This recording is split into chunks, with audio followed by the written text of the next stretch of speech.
Hello, gorgeous ladies of the Resolution Revolution. Today is our first ever Zoom call, which is fun because we all get to see each other and it's kind of a different vibe. And I wanted to bring this one on to Zoom because I'm going to want to take some shares today and I want some people to tell me how things are going for them. And I'm going to have some pretty awesome things to talk about today, which will need some journaling. And it always helps when I can actually press pause and we all journal together versus Facebook Live where that's mildly awkward because I'm just by myself on a video. Like, you done writing yet?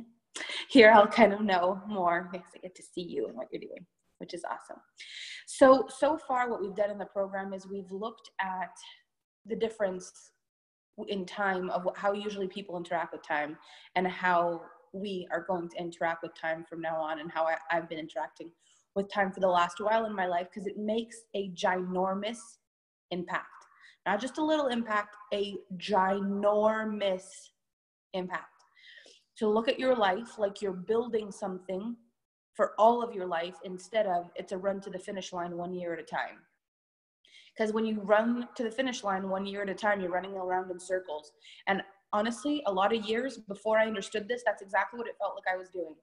Like I was going on a loop. January, February, March, April, May, June, July, August, September, October, November, December. Ooh, a new year, January, Valentine's Day. Oh my gosh, this already feels like last year. Summertime's already here. How is it winter again, December? What? It's the new year, January, February, Valentine's Day, summer, fall, winter, new year. What is happening? Over and over and again. Just the same year over and over again. That's not it. How much can I accomplish in a year? Can I accomplish all my life's missions and dreams in 1 year? Let's try it again. No, failure. Let's try again next year. 2018 is the year. 2019 is the year. And it's like, that's not it. Can you imagine if people who are like construction workers or something were like, okay, let's build this bridge today. And then they like did everything they could to build the bridge in 1 day. And then at the end of the day, they looked at the bridge and they were like, we didn't do it.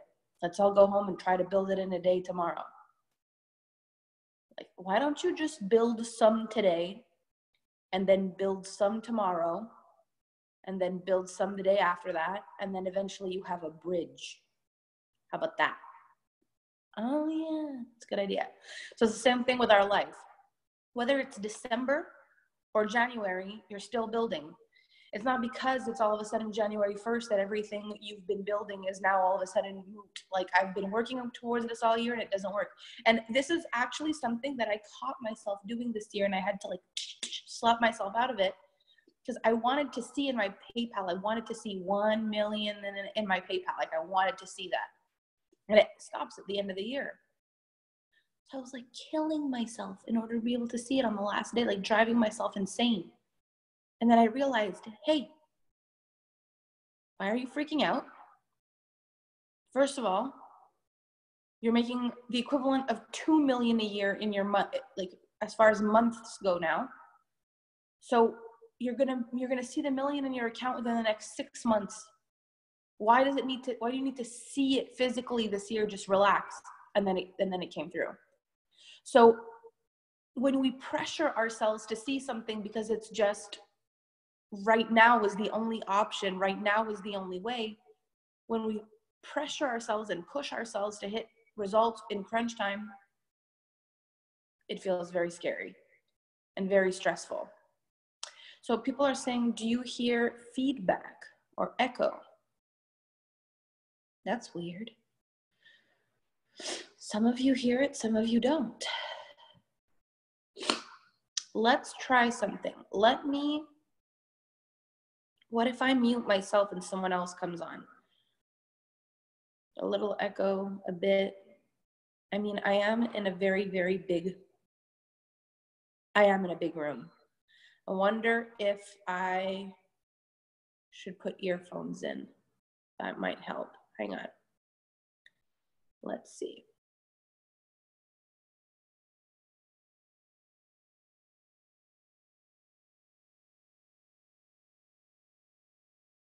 I'm getting some headphones. We're going to fix this problem. Everything will be okay. So we don't want to run after time. So that was the first call. And the second call was about, well, if we stop freaking out about time and the time crunch and we actually take a minute to look back, can we actually realize how much we've done? because we've done a lot more than we remembered. Who here realized that they were really shocked with how much they actually did in 2018? When you actually looked at it and you're like, I totally forgot I did that. Whoa, I did that. I did that. Whoa, this is a way better year than I remember, right? So imagine all the years you thought were a wash that were really extraordinary, but just you didn't take the time to look at the end. You gotta look back. You've gotta look back. Okay. Can you hear me better now? Is the sound quality better? Yay! See, we fixed everything. Thank you, ladies. All right. So today is the next level. And the next level is, what about what didn't work though? So even though you had an incredible year and you really saw some beautiful things and you really noticed a lot of lessons, who still kind of felt like, yeah, but there's just also this really bad stuff that feels bad. What do I do with this? What do I do with the bad stuff? So this is the last straw. It's the last bit before we can really move to the next level. The thing is, we actually do have bad stuff. Mary says, I totally forgot in December 2017, I crashed a Spain bachelor party in Vegas on a helicopter, which would have been a fun memory, but now I have to crash a new bachelor party this year. I love it. Diane said, I had many photos that were just crushing. I deleted some. So some of you have had a breakup this year. Some of you have lost people in your life that you love so much. Some of you have had failures, like a business that went under and it cost you so much time and energy and money. And it was just like, oh, some of you made bad business decisions. Some of you lost some friends you thought you'd be friends with forever. Some of you let go, like had friendships that you let go of. Some of you had clients you thought would be your clients forever. And then they didn't stay forever. And you're like heartbroken about that.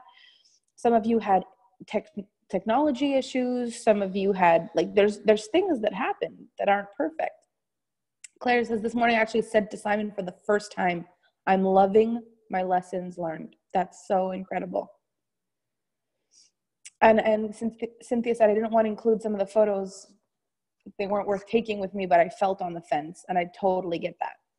So how do we really wrap up the feeling of the pain?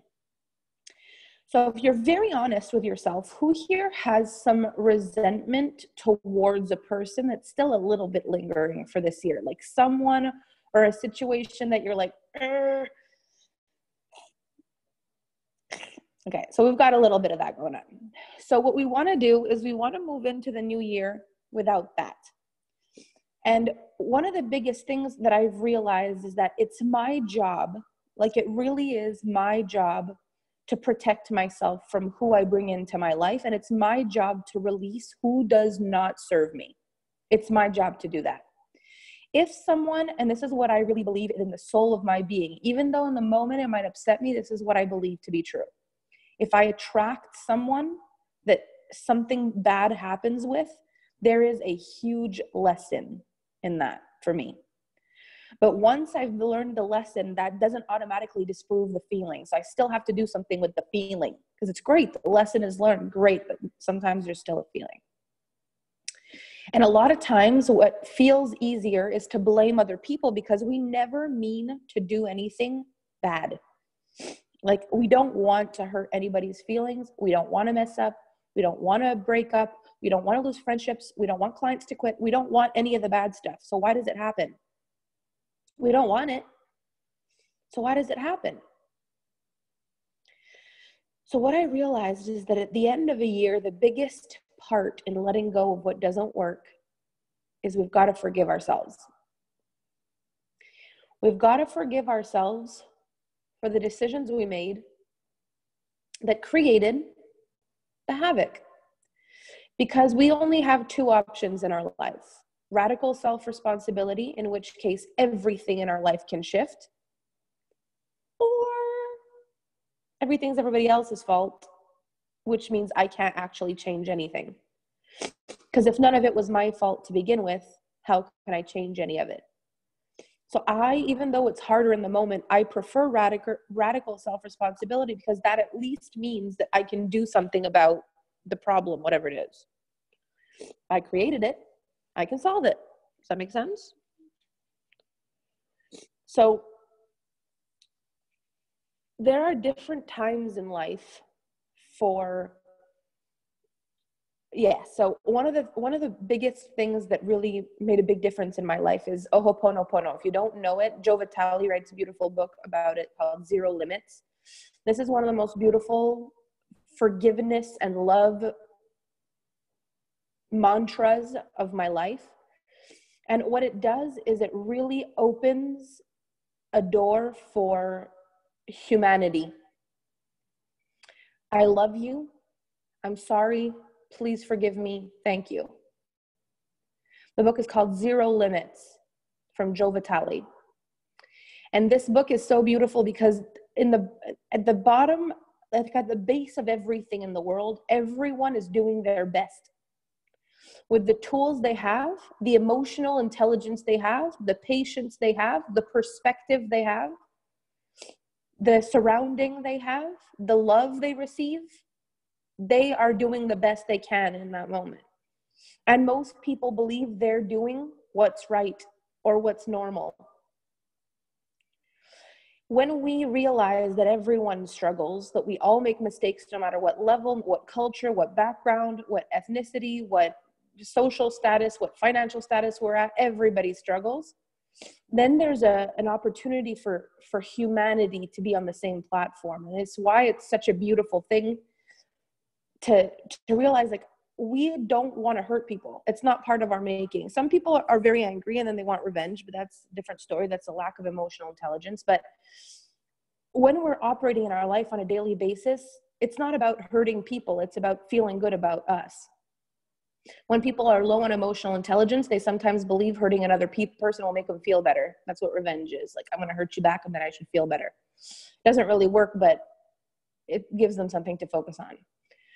So when you look at your year, you hurt people. You didn't even do it on purpose, but you hurt people. And there are people in the world that hurt you this year, except they're not sitting in this course, so I can't tell them to apologize. Sorry, I would.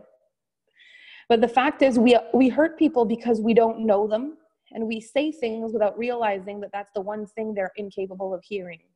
We hurt them because we point out the thing they hope no one notices.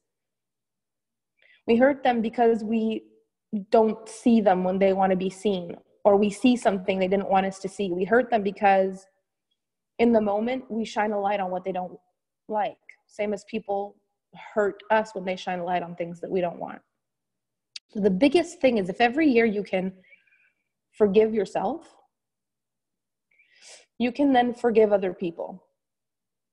I really have noticed that in life, the things we hold grudges for, the things we stress the most about, and the things that we are the most hung up on are actually the things that are in our own makeup. So when I have clients that are like really freaking out about the fact that their partners might cheat, I ask them, did you ever cheat on a partner? And they're like, well, yeah. When they're really afraid that, someone's going to steal or do them wrong financially or not pay them, I'm like, have you ever done that? And they're like, well, yeah, but not recently. Like, yes, but a long time ago. We tend to fear the things we know we're capable of in other people. Because if we can do it, well, then the odds of them doing it are much higher. So we forgive us first. I forgive me for the things I've done that make me distrust humanity. I forgive me for the thoughts I have that have me distrust humanity. I forgive me for the things I've said or done to myself that have me distrust humanity. I forgive myself for all the times I said I was going to do things, that I didn't do. This year I promised myself that I wouldn't do this anymore, and I still do it. This year I promised myself I would take care of this, and I didn't. So you forgive yourself first, because once you're able to forgive you, there's an opening. And that opening is, if I can forgive me, I can forgive you. If you don't have that opening, the issue is this: if I can't forgive me, why on earth would I forgive you? If I can't even forgive me, the person that's the most important thing to me in my life, without me, I die, and I can't even forgive me, why the heck would I forgive you? So it always helps me to open the door of I forgive me first. And in the festive feeling of forgiveness, then I can open the door and extend that forgiveness to other people. So what we're going to do is I'm gonna put us all on, no camera. I'll be doing it at the same time. We are going to start writing a forgiveness letter. And the beginning of it is going to be, I forgive me. I forgive me is going to be the beginning of this. We're going to take 5 minutes, and then I'll check in and see how far we get. If you get to a point where you have nothing to forgive yourself for anymore, just let yourself effortlessly get guided to the first person you need to forgive and start writing them a letter. We are going to be burning this. So if you want to write it on a separate paper, you can. If you just want to tear a page out of your notebook, you can. But these letters are going to be burned. So you want to decide how you want to write those. Okay? So I am going to stop the camera. I'm going to mute myself. I love you, Nashira. And I am going to write my letter with you. So let's put 5 minutes on the clock, and I'll check back in with you. Okay? See you soon.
Let's take one last minute.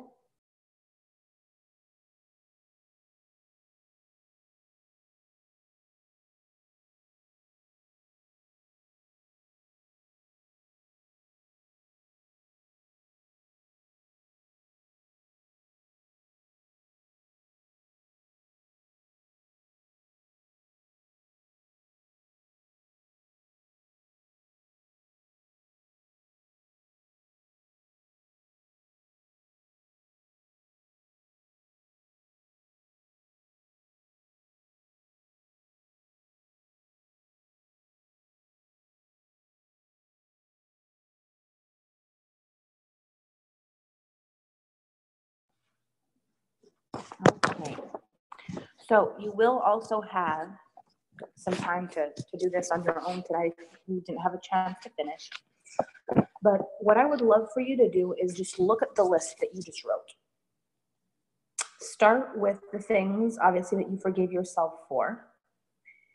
And as you read through it, look and see if you were to say, like, I forgive you for, instead of I forgive me for. You might notice that there's a lot of the things that you've just forgiven yourself for that other people did to you this year. So if you have something like, I forgive myself for the way I treated myself this year. I forgive myself for making promises that I didn't keep. I forgive myself for, you might notice, like, I'm actually mad at this person for that exact thing. I'm actually mad at this person for that exact same thing. So read through the list and just notice how the things you're forgiving yourself for, there's also people in your life that need forgiving for the same reasons.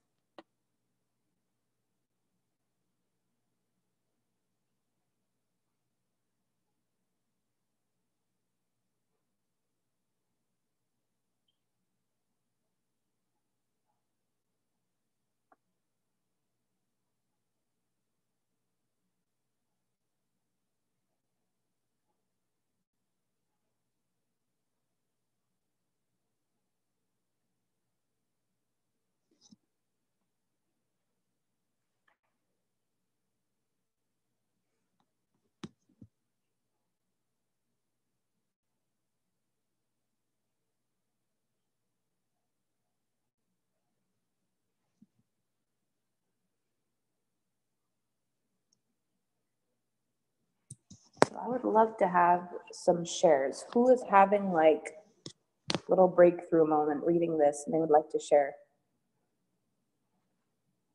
Say me in the comments if you would like to share. Claire, unmute yourself.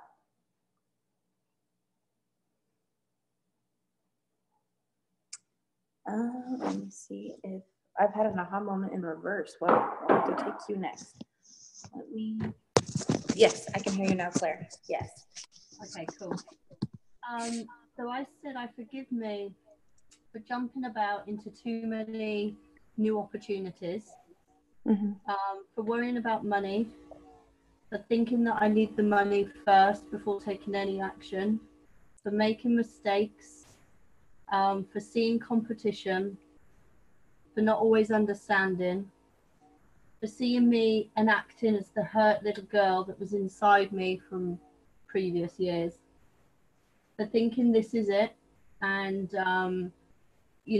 grasping for that end thing, this is it, and acting with my emotions and not my intelligence, for putting too much pressure on myself, for hustling and not recognizing that I'm my business and it was splitting things up within the family, not truly living and instead just existing and hustling at life, for not always seeing the goddess within me and neglecting her, for saying that this didn't work before, it didn't work before, for thinking that I'm not enough, for being too economical and budgeting rather than going for what I want, for not always seeing the vision, for the need of acceptance from people, for the need of support from people, for thinking, what if I do this and it's wrong or it goes wrong?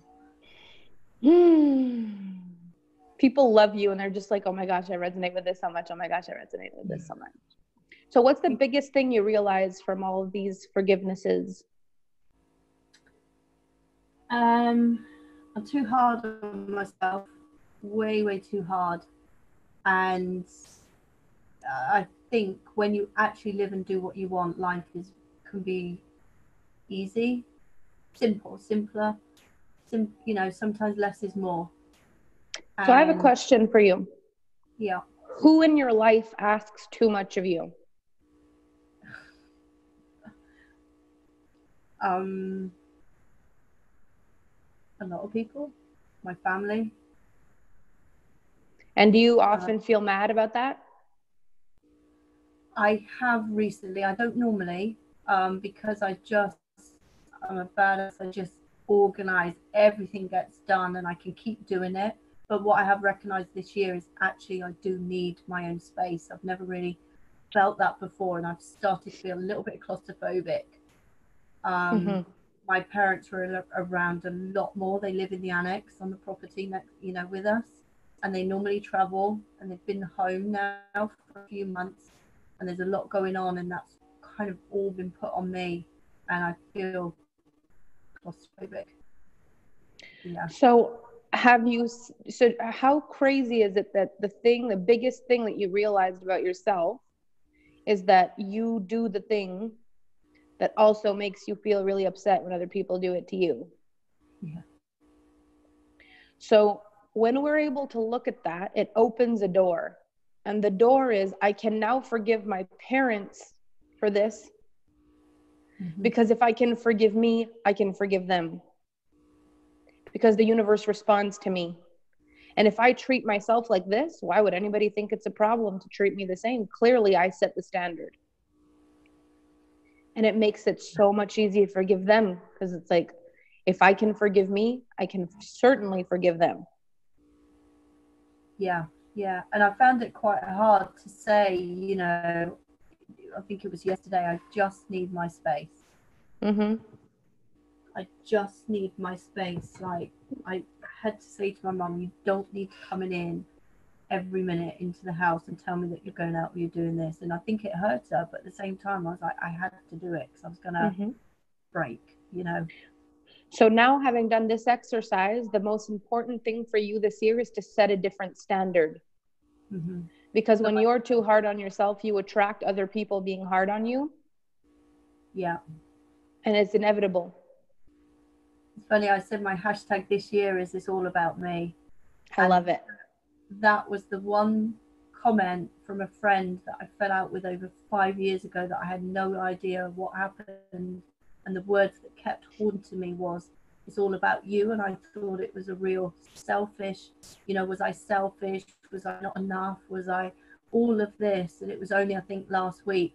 And I said to Simon, do you know what, this year, it's all about me. And it was on a positive. And I went, the words that have haunted me for 5 years, and now it's my inspiration. It was like, so I felt that whole scenario and that end of that friendship breakdown was like, oh, it cut a tie. Yeah, I love that. I feel like we lifted. So now your vision for the next year is, I forgive myself for asking too much of me, and I forgive the people who ask too much of me because I set the standard. So your continuation would be to forgive people, starting with that. So tonight your homework would be to continue forgiveness letters until you've forgiven everyone and you've let go of everything there is to forgive. So you can come into 2019 with a forgiveness instead of an expectation of breakdown, or I told you needed to do blah, blah, blah, or, you know, I already told you not to come into the house and you're still doing it. Not that. A forgiveness of you, a forgiveness of them, and a belief that things can be changed. That's how we begin New Year's. I love it. So thank you for sharing that with us. That's amazing. Thank you. And this share really impacted a lot of people. The comments went wild. Okay, so I want to hear about Mary Grimes. I have an aha moment in reverse because I want to know what that means. So Mary Grimes, if you want to just unmute yourself.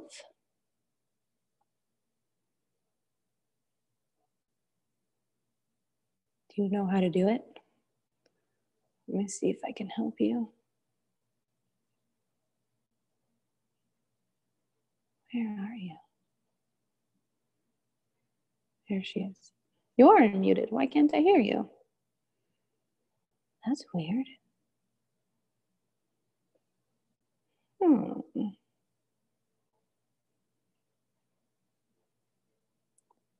Curious.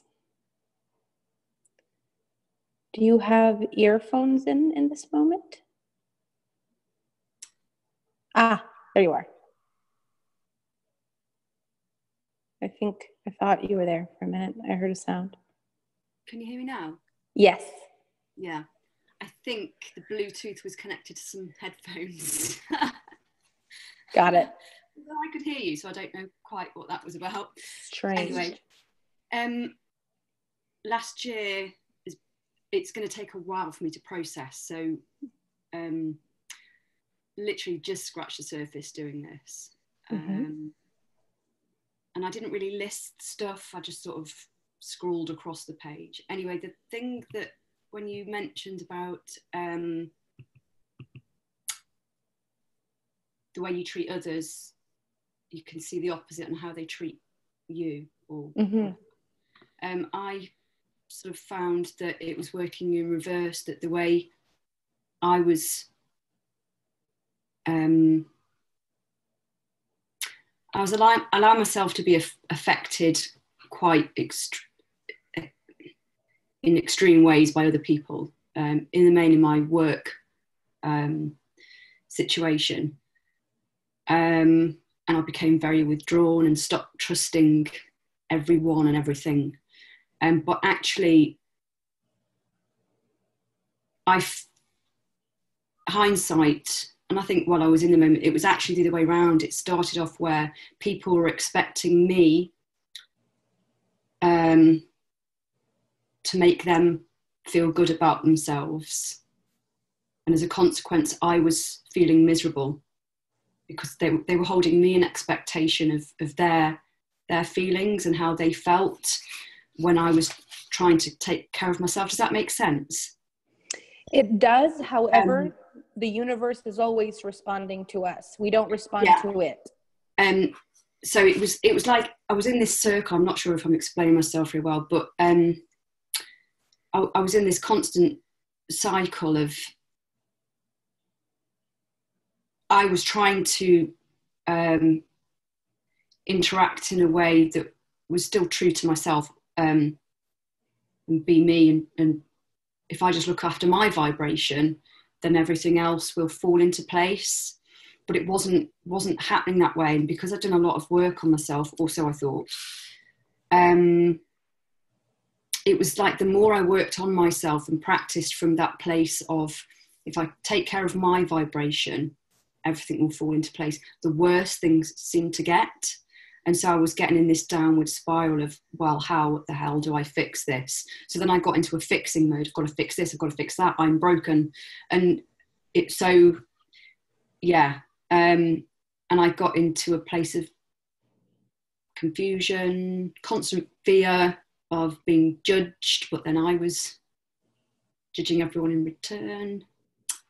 And this was something that stood out for me. I was trying to change other people and circumstances, and only now I've realised that they probably weren't supposed to be changed because they were a lesson. Okay, so I just got like 3 breakthroughs in what you just said. So here's the first thing. It is so important to remember that the universe responds to us. We never respond to it. So how this all started was not that people had expectations of you. It was that you had expectations of you, which means somewhere being a kid, growing up, you decided it was really important to be a good kid and to do good things and to just be good. And when people that still wasn't enough for them, that's when it was like, well, now what the heck am I supposed to do? You responded to that thinking it came from nowhere because you were a good kid. So why is it not enough? But it stemmed from you already believed you needed to do something more than you were in order to be good enough. It always stems from us. Yeah. Now, the second thing you said is you got into a pattern of trying to fix people. So the first thing when you started realizing that you were not being taken the way you wanted, what you said is, you said, if I focus on me and I take care of me, it'll fix things. So you basically went into the fixing you mode and then fixing other people mode. Yeah. We're always the ones. We set the tone, we set the pace, and in the universe, the people, they respond to us. So in your life, you don't need to be perfect.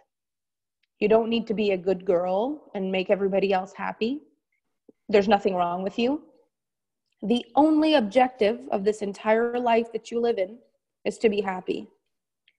So the question is not, are you good enough? The question is not, are you nice enough? The question is, are you happy? Because when you work on being happy, the magic thing happens is people start responding to your desire to be happy. And they then want to make sure that you remain happy. That's the standard. We create that we want to be happy, and the universe responds to that. Yeah. And I did spend some time trying to come from that place of the important thing is to feel good. And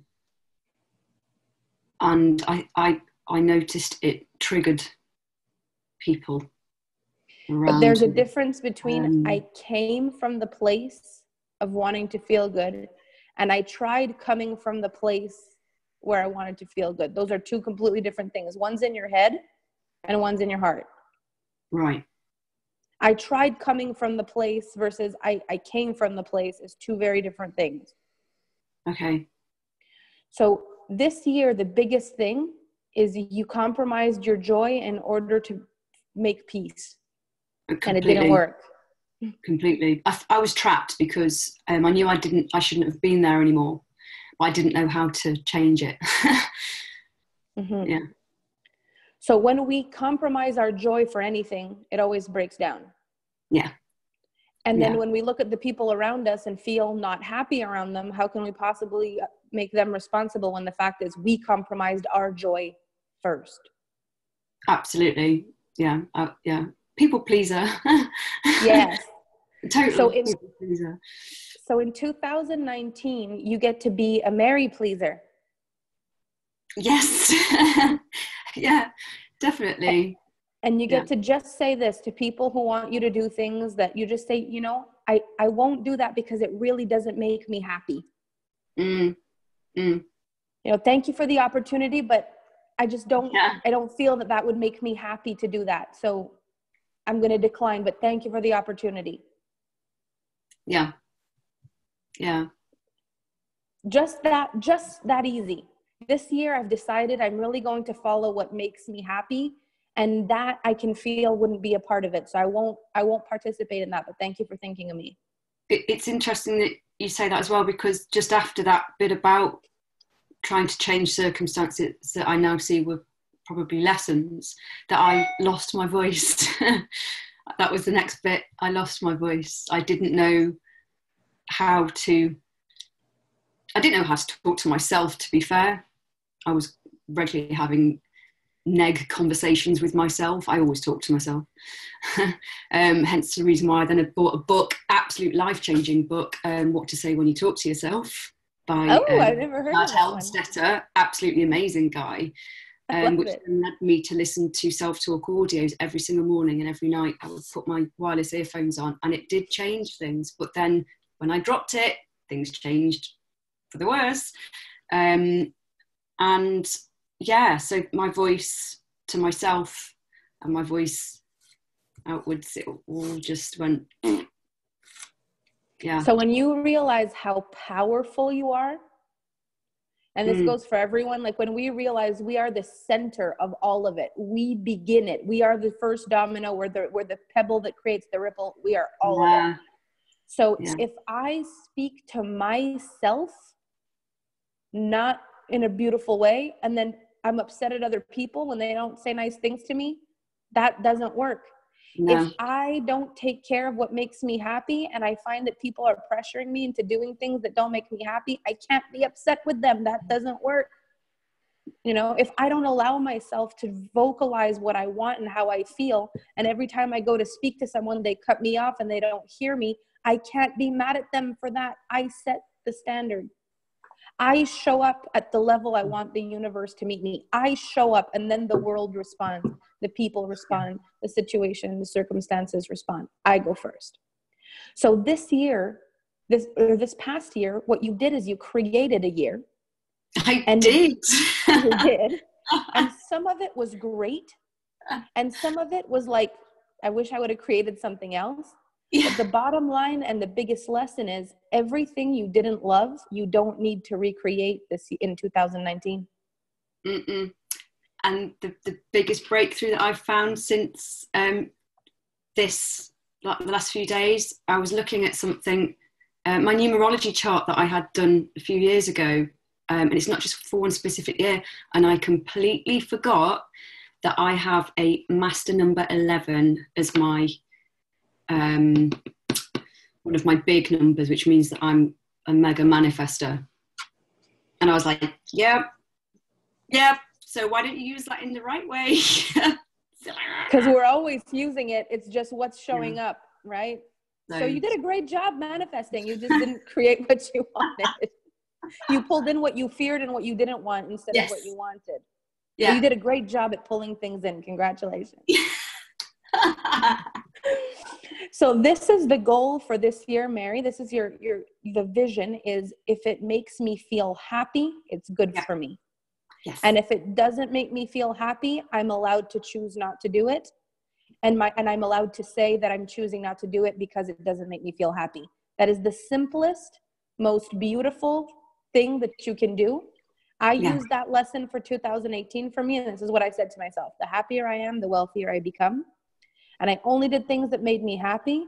And that was it for my year. And I had the best year I've ever had. Okay.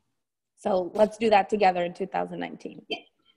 I love this. Thank you for sharing that. I love when you ladies share, because there's so many people who resonate with everything that's being said. You really get other people thinking like, oh my gosh, I had that. I wrote that. I thought that. So I'm able to help more than one person when you share, which is very, very good. So let me see where we were at. Let's see. Let me see where else we were. Did I have anyone else that wanted to share? Claire shared, Mary shared. We have the other Mary with a Y. So Mary, if you want to unmute yourself, let's have a little chat. Morning. Can you hear me? Good morning. I sure can. Fabulous. Ooh, okay. This is a little nerve-wracking, but just to name a few, for me, it's really about forgiving people that I feel angry about. I feel bad for being angry at someone. So I'm going to try not to cry. Okay, I forgive myself for being angry at the family that I had to split from because of toxic emotions. Mm-hmm. I forgive me for being married to a man who I should never have been married to. I forgive my a great love of my life for dying. I forgive myself for being upset about not being a mom yet, because I want to have a child, but I'm not there yet. I forgive myself for being less than kind, because sometimes I listen to someone and I'm just like, what the hell are you doing? And I forgive myself for feeling envy at others. There's sometimes when I look at someone and I'm just like, I am so envious of that, but I forgive myself for having those thoughts. So those are just a few to name. Those are the big ones for me, though. Can I just say how grateful I am that you went there and actually said these? Oh, thank you. So can you also forgive yourself for tears? Yeah. Okay. I have a saying, because I cry so much, like all the time. It's like, I cry. I've become so good at crying that I can keep talking with the same voice and not even crunch my face up. Just my face leaks. Like I just and the tears just go. I know, right? Yeah. So I just say it's my face leaking, and I can just keep going through it. But I think emotions are beautiful, and I think they show how much we care. So I think it's great that this brought I usually tears. just say I'm laughing on the wrong side of my face. My grandma would have loved that one. That would have been my grandma's kind of thing to say. So this is one of the things that really stands out for me here is, you know, you forgive yourself for being angry at people. Have you created people to be angry with you this year? Sure. Absolutely. And are there times where you didn't understand why they were angry because you were like, I don't understand, like that's not at all what I meant? Mm-hmm. Yeah, absolutely. So when we create that we're angry at people sometimes, and we're just like, I'm not letting them off the hook at all. Like, I'm not letting this person have an inch. I'm not even able to choose that they didn't do it on purpose. I can't even let myself do that. I'm so mad. Mm-hmm. And then we end up on the other side of it, and we're just like, I promise I didn't do it on purpose. And they can't hear us. They can't see us. We have this awareness of humanity. Yeah. Which is like, that's the block. That's the energetic block. And I can all of a sudden understand people and their pain. Mm-hmm. Yeah. Sometimes I feel like I'm an empath and I just soak it all in, and I'm like, okay, wait, blocks, barriers. It's not all about you. It's their stuff. And as much as I want to take it in, I have to respect that that space that I have. I'm here to hold space, not to absorb space. I love that. So being able to forgive yourself for your emotions is going to be a big thing, because there is a part of you that doesn't like feeling things that aren't joy. No. So totally. If you just let yourself be okay with tears, be okay with anger, be okay with all those things, it'll actually course through you a lot faster than if you try to not make it yours. Right. Because the issue with being an empath is, unfortunately, you don't get to choose. But what you do get to do is to release very fast and be like, so one of my favorite questions is, what if this isn't mine? Mm-hmm. What if this isn't my emotion? How do I want to respond to it if maybe it's not mine? Yeah. I'm going to breathe. I'm going to take a bath. I'm going to forgive myself for absorbing it. I'm going to forgive the person for feeling it. And I'm going to let it go. What if it's not mine? Yeah. So when we have big emotions, the big ones that are like, I feel that there's a logical reason behind my feel. Kind of like when you have the thoughts about, I'm not a mom yet, or I shouldn't be married to the man I'm married to. There's a lot of pressure of what you should have done differently, right? Yeah. So this is where the lesson learning here is going to be such a freedom for you, because what have you learned in being married to this man? What have you learned?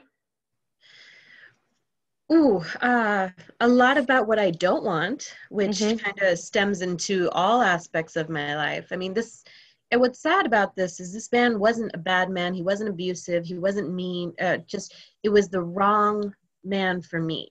And there are definitely, when you had asked earlier, are there people that are mad at you? That would be one of those that I can definitely say he would probably be mad at me, because he presented himself honestly in the beginning. He was the eternal pessimist, where I'm the eternal optimist. And those two things clashed drastically. So from your original question, I learned to be more discerning about what it is that I actually want in a partner. And just to share with everyone, I met someone just recently that I'm a sci-fi nerd, so it was like he lowered my shields and we took off on warp speed, so it was just amazing. And just to have that feeling of absolute joy in meeting someone so drastically, so quickly, I was like, where were you before I got married? It's like, and I feel, unfortunately, I feel a little shame for hurting someone in the past by doing that.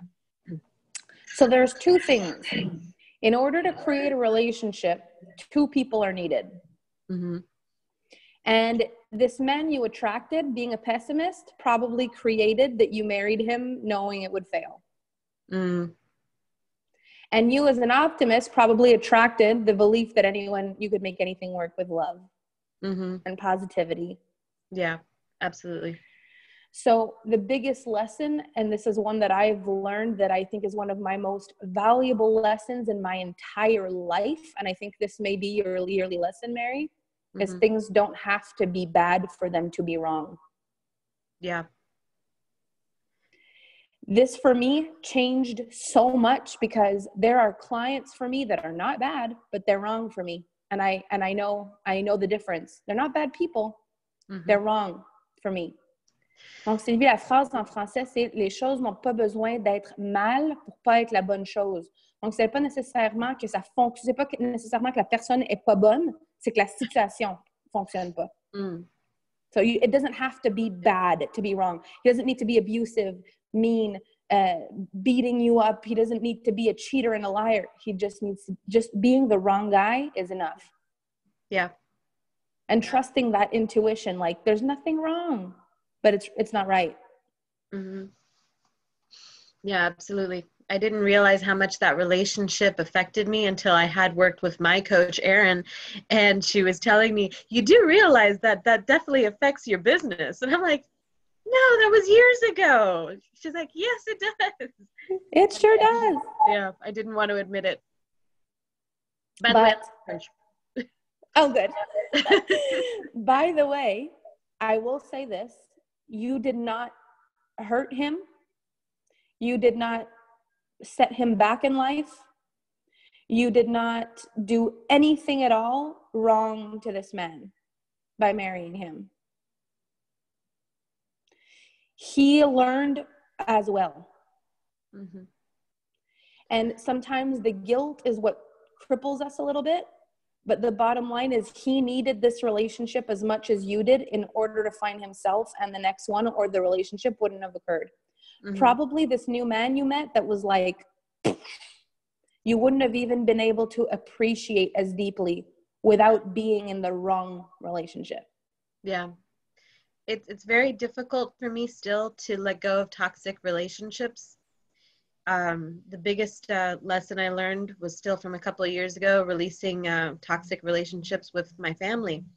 And unfortunately, it still haunts me, but I know I made the right decision. It's still something I have to forgive myself for saying I put myself ahead of others like that, including family.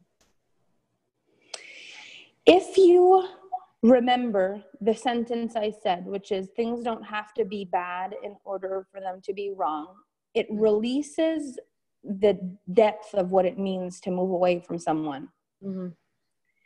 When you say, you're a beautiful person, you've got so much great things about you, but I don't like who I am when I'm around you. I do bad things. I feel bad. Yeah. And it's not because you're bad. It's just that the chemistry between us, it doesn't work for my life. Right. It's so different than this doesn't work for me. It's unhealthy, So it's not, and this is why sometimes we wait so long before we leave people, because they're not bad people. Yeah. It's like he's not bad, or she's not bad, or they're not bad. Can I just figure it out? Whereas if you just realize there's a difference between bad and wrong, this is not right for me. It's not, he's not bad, she's not bad, they're not bad, but this feels wrong. Then I can just move from this very gracefully. It doesn't need to be a big break. It doesn't need to be a break. It doesn't need to be destroyed. It can just be an energetic space where it's just like, because this isn't right for me, I'm not available for you or this conversation or this interaction. I love that. Thank you so much. Yeah, you're welcome. Thank you for sharing. There's so many people saying that they get this, and they're profoundly touched by what you're saying. So thank you. Thank you. Thanks, guys. So if you look at your list, you'll notice like we set the tone, we set it up, we create an environment that people respond to, and it's always a response. It's always a response to us, always. We are the catalyst. We're the middle of our entire world. And the people that we are responding to that doesn't affect us, because this is the crazy thing that is important for us to remember. Like, we have an emotional experience of life, and there are things that we do that we feel about, and there are things that we just do without feeling, without even realizing, like, oh, I didn't realize I said that way, I'm sorry, or I said that, I didn't even realize. Like, there's things that we say and it means something to us, and there's things we say and do that don't mean anything to us. And those things are very often a response to someone else's reality. Like they showed up in a certain way that made you respond that way. Because you're responding to them in their world. They felt emotional about what you did or said because that is a response to their world, not yours. So whatever we feel is a response to our world. Whatever they feel is a response to their world. It often happens. You upset someone, you have no idea what you did. They created that. When someone upsets you, you created that. If it has an emotional response for you, it's a response to your world. If someone else has an emotional response, it's a response to their world. So this is a really great way to kind of notice if this is happening for me in my life and I'm feeling about it, there's something to look at here. Because it's happening for me if I can feel it. It's a response to me. If it just happened and it just happened to that other person, well, it was a response to them. So Claire says, can you say that one more time? What it basically means is, let's say your mother comes over, she asks you for something, you're busy, and you just respond to her really short and quick, and then she gets really hurt by that, and she goes home, and she has the story that you don't care about her because you don't even take the time to look at her, and you don't take time for her. You're too busy for her. You didn't even realize you brushed her off. You were busy doing your own thing. Well, she created a response that people don't have time for her, and probably she hasn't been putting time away for herself. She hasn't been doing things for herself. She hasn't been creating the space for herself. So this was just a projection in her emotional field to respond to who she's being to herself. Now you keep being in your zone and you're doing your things, but now she gets mad and she comes to you and she tells you that you're not taking care of her properly and you're not being nice to her and you're blah, blah, blah. Now you've created that because you put pressure on yourself to be perfect. You put pressure on yourself to always please everybody, and now she's not happy with you. Now you're feeling it emotionally. It's in your field to teach you a lesson. So we don't do everything from a place of emotion, and we don't receive everything from a place of emotion. But the rule of thumb is if we feel it, it's a response to our energetic field. I'm hearing so many things I didn't know. My pen can't even keep up. I love that. So it's part of your energetic field if you feel it. If not, it's a response to someone else's energetic field. That's what that means. Oksana says you can only recognize what is in you already. It must resonate with you to have an emotional response. Yes, yes, yes. And Becca's like, I just had a situation yesterday that was like this. So that's huge. The other way I can change it is if I understand that I'm responsible for my stuff. It's the only way. If I am radically responsible for my life, then I can make things change. If someone else is responsible, then they have to change, and I can't do anything about that, so I'm trapped. Nicole says it's a root that already in them that we triggered. It's not about us, about them. And when they trigger something in us, it's about us, not about them. So it's the same thing. When they get mad, it's about them, not us. When we get mad, it's about us, not them. Can you say that one more time? Mary Claire, thank you so much, ladies. Elizabeth says, me breaking up with someone 30 years ago and I had totally different views of what happened. Nicole says, my craniosacral therapist said, if you don't stand strong in your worthiness, it will manifest somewhere else in my life. That is huge. Arisha says, do the people we attract feel something in us? And does this mean it is something that is missing in ourselves? So there's different reasons we attract people. We attract people to fill things. Like, I believe, for those of you who know human design, that we often tend to attract people who fill the energetic blanks in our life, our open centers. I think we attract people who kind of come in and fill that for us because they help us become more, or they make us realize that we're not doing enough, or whatever it is. So I do believe we attract people for that. I think we attract people because they're mirrors. I believe they come into our life and we get to see more of ourselves through them. I think we attract people so we can grow. I think we attract people so we can see how we treat ourselves and get better. I think we attract people because they attracted us so that they could be better. I believe we attract people because they attracted us so they could learn. So it's kind of just this knowing of, if this person's been put on my path, it's for a reason. So how do I want to respond to this relationship? If this is happening, it's probably happening for the both of us. So now what? This relationship happened for both of us, or else it wouldn't have happened. It's either to teach me a lesson, to mirror something, to learn, to grow, to whatever it is, but it's for something. So how do I want to respond to this relationship? That's always the question I ask myself. If things are happening for me, then how do I want to respond to them? So let's see. Oh my gosh, you guys, when I was speaking French, you're so funny. Things don't have to be bad for them to be wrong. Yes, yes, yes. Mary, yes, I feel terrible for hurting my men. I'm mad at myself for staying too long when I knew. I forgive myself. I love that. I wrote out everything I wanted in a man 2 years before meeting Simon. He's my soulmate. That is amazing. There was loads of value in what you said, Mary Graham's, like huge value. Huge value. I forgive myself for dating abusive men who follow the same pattern as my mom modeled. That is huge. If you can forgive yourself, then you can forgive your mother and the men. That's the gateway. If we can't forgive us, then we certainly can't forgive them, and we can't forgive the mom for setting an example. Like, you can't forgive anything if you can't forgive you first. So instead of going all the way up to the top of the comments, if I haven't answered what you said and you want me to, and I missed something, make sure you just rewrite it, because I don't want to go and scroll all the way back up.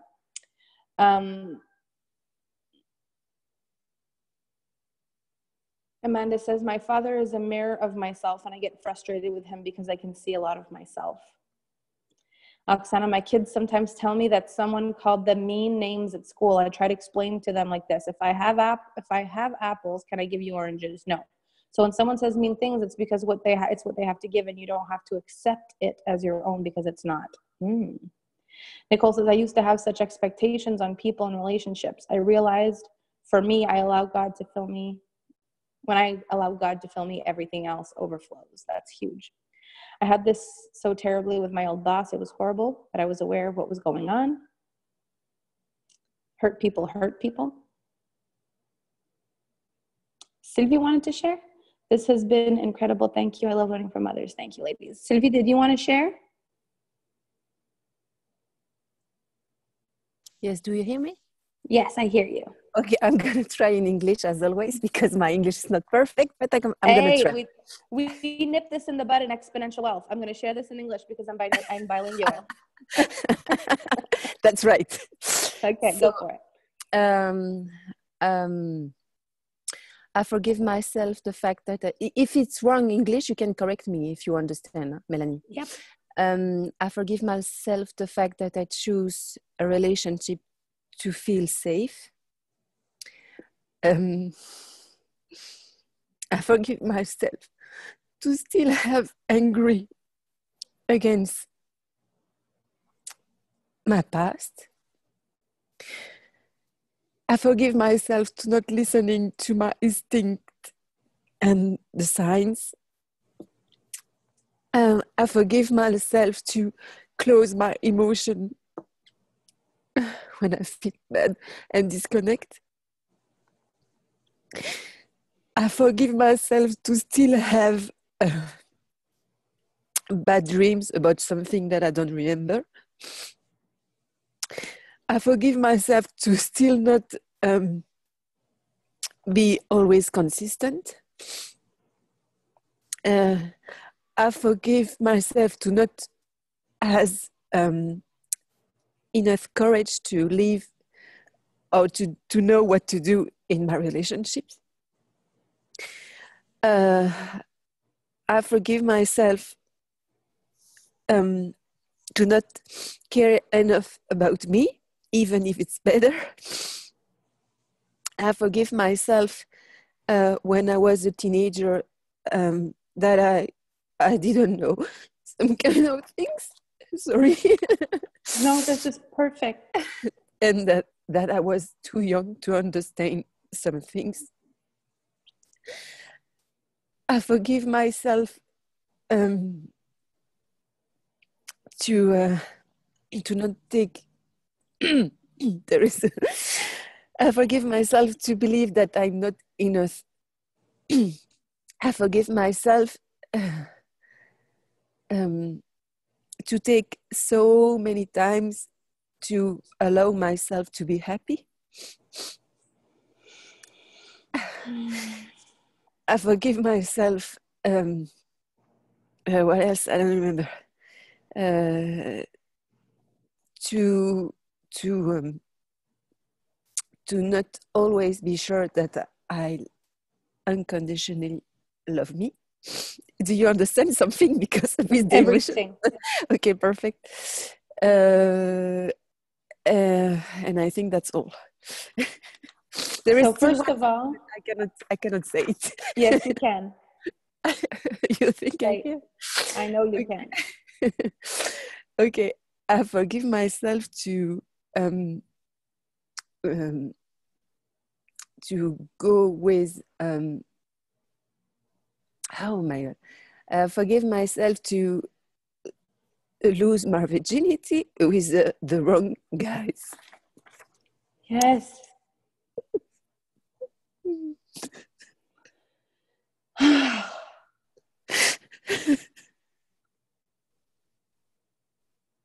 Thank you, Sylvie.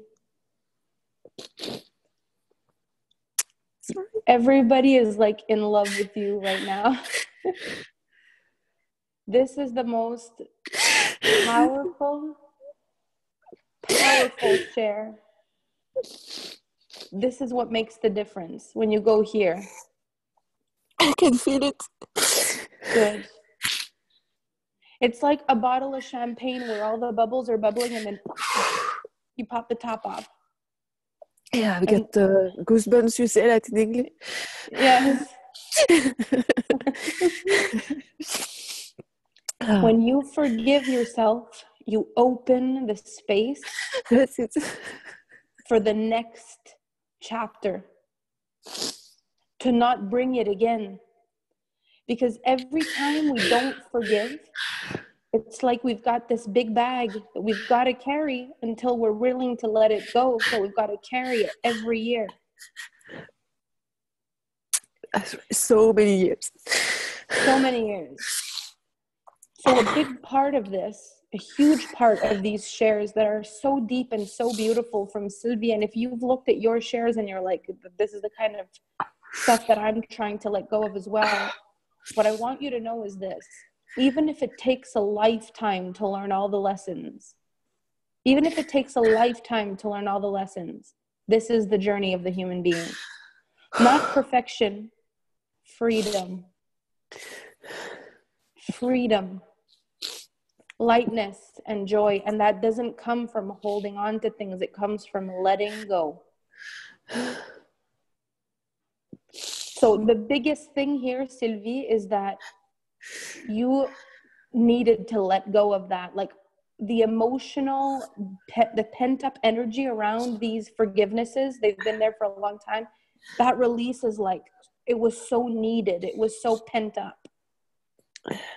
Yes. And when you allow yourself to feel and to be in your life, you're going to start attracting situations where you're allowed to just be and feel without fearing that you're going to disrupt things. Yes, oh, many fear. Yeah. Yes. So this is freedom. I think I'm going to sleep now. I feel like, oh my God. Good. Thank you for allowing me to do that. Thank you, everyone. Really. Thank you for doing that. I know you helped a lot of people unlock some things for sure. I'm still shaking, but it's okay. It is. It is very good. It's good because you get to show people how much depth there actually is to let go of. You may realize you've been holding on to stuff that needs to let go, and it's been a while. Yes. So Sylvie, thank you so much for sharing this, and thank you for setting such a powerful standard for everyone. Let it all go. It feels like a huge relief when you let it all go. So let it all go. And ladies are saying thank you for sharing that. I needed that. So thank you, Sylvie. Thank you. So now I'm going to take you through the way we're going to end this call today, because that call for that share from Sylvie was like the perfect end to these shares. If you've got things that feel like they're pent up and they're stuck, like look deep into yourself to let things go. Look deep into yourself to let things go. It's at the very depth of our soul that we're holding on to the things the most. And then you open space, like you open a huge energetic space for the next year when you're able to just open up and let things go. So I'm going to have everybody close their eyes. Okay, everybody close your eyes, and you're going to take 3 deep breaths. Okay, so close your eyes, take 3 deep breaths.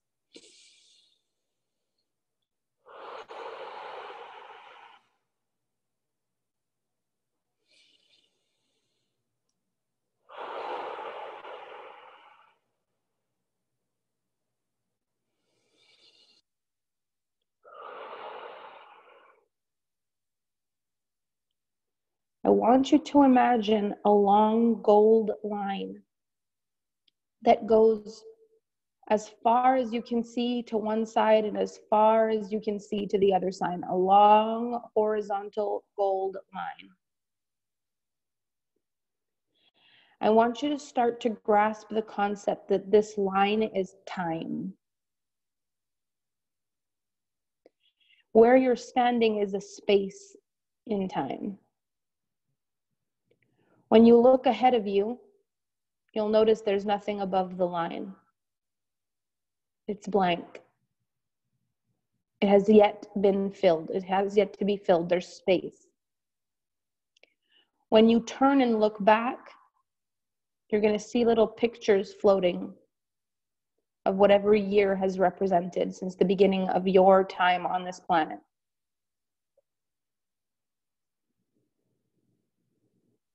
Feel your feet on the gold line. Understand the concept that this is just a moment.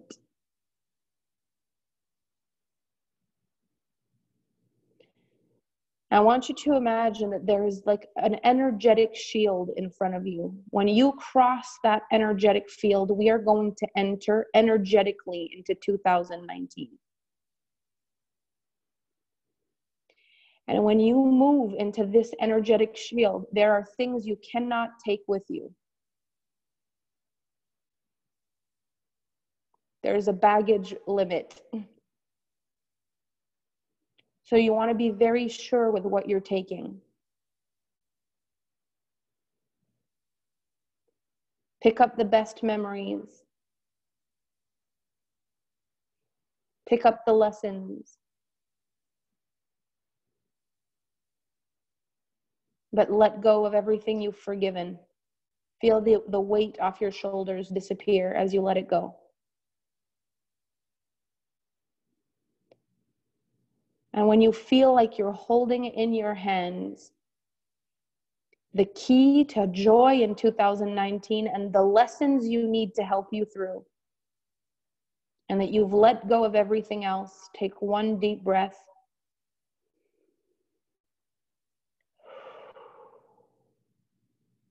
Look over your shoulder and say goodbye to 2018. It's closing time. Turn back, look in front of you, look at the energetic shield, the one that's going to bring you into 2019. And with the most beautiful smile of your heart, hold tightly the lessons and the memories you're taking with you and take 1 big step into 2019. Take a deep breath, open your eyes. Ladies and gentlemen, I don't think there's gentlemen here. Ladies, we are in 2019. You made it. We're here. This is your goal tonight. You burn your letters. If there's anything left, you can burn it. Redo this visualization in your mind. Burn, baby, burn, let it go. We're about to build a freaking masterpiece. You are incredible beyond belief. I love you. I cannot wait for tomorrow. I'm so in love with my life. I love that. Thank you for being here. Burn your papers. Show up in the group film it, film the paper burning, post it in the group. I want to see letters burning, burning, burning, burning, burning. You're incredible. You're beautiful. You smell nice. And I will see you tomorrow for another beautiful call. Thank you so much for being here. I'll see you soon, ladies. Bye.